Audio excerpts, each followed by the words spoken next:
All right, so we're here with our product setup. What we've done is I've got a big piece of white paper on a butcher roll. You can get this at an arts and crafts store or photo store, really anywhere in any type of background. We're using white because it's very basic.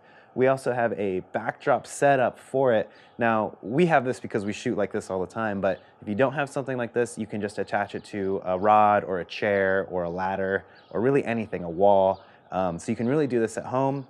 We have a garage door open, so we're letting all this natural light coming in on our Holga right here. I have a tripod, which is gonna help us because I'm shooting at an f11. And the reason is I wanna get as much in focus as I can. I want to see the whole product. Let's just say we're putting this on Etsy or a website and we're trying to sell it. And so I'm shooting at an f11, which means I need to have my shutter at a 15th of a second at 400 ISO. So I can't really hand hold this, and I want to be able to get that high f-stop.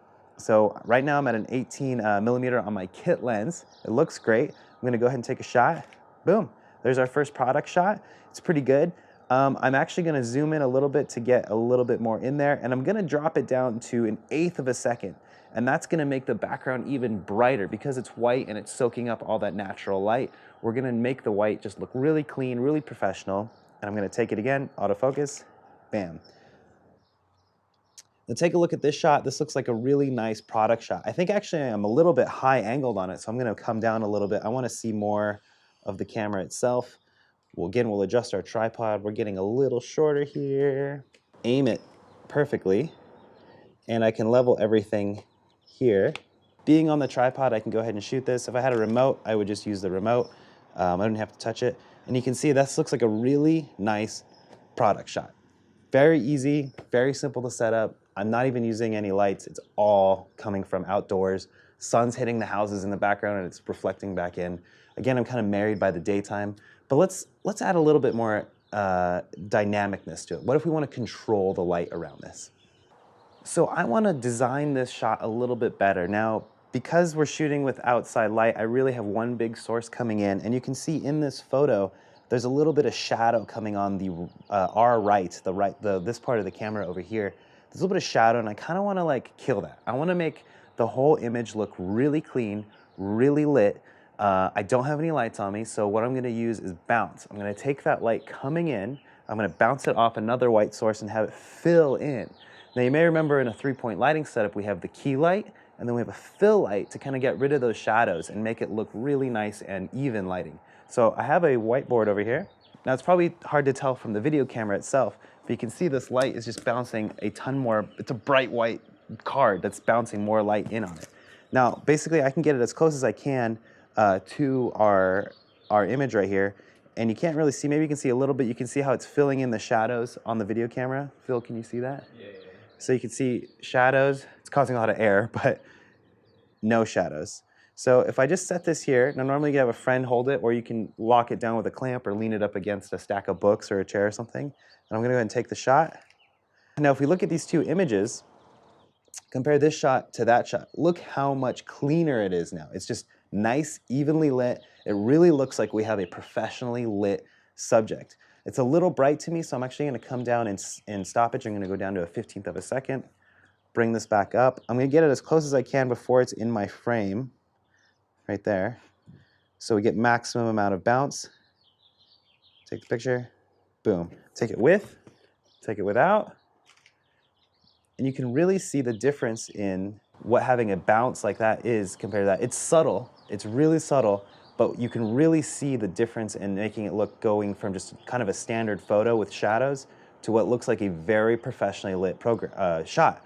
And in editing, you can even brighten that stuff up. You can take out the shadows a little bit more, but this is a really cool way to like add a lot of nice light in. So adversely to the bounce light, adding light, sometimes you get products where you want to add more contrast. Now there might be too much light coming in and you want to see that contrast, you want to see those shadows, you want to have a negative fill is what we call it. Instead of adding positive light, we're going to try and take light away. So to do that, we'll use another bounce card, but this time it's black because black soaks up light. So I've got this black card here, and this is same size card, it's black. This is a little big, but I got big ones just in case. And we're gonna do the same thing. We're gonna bring it right in as close as we can next to our light here, our camera here.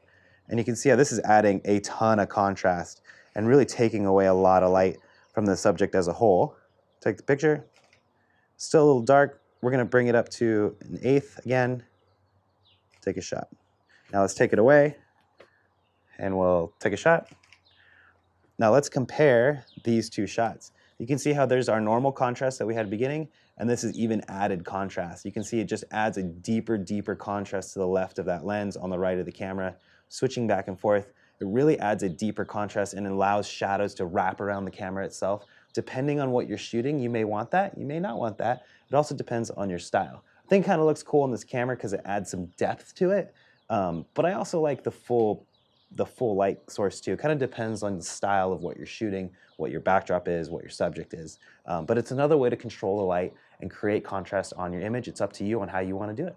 So this is a very quick and easy, cheap setup. Now we're using a garage door, and I think the bigger the window, the better. You can do this near a big window, a big garage, an open door. It's just free light that you can use. This whole setup costs under $20 to $30. You can get paper and you can get a poster board, any color that you want, really at a craft store. If you can't get a big roll of paper, get a big giant poster board and you can just kind of roll it up like that and it'll still have the same effect. This is the best and easiest setup you can do to start doing your product photography and really work anywhere. Now to push ourselves, we're gonna do another thing by adding actual lights. When you can control the light, you'll be able to design it a little bit more easily, and also you can shoot any time of the day.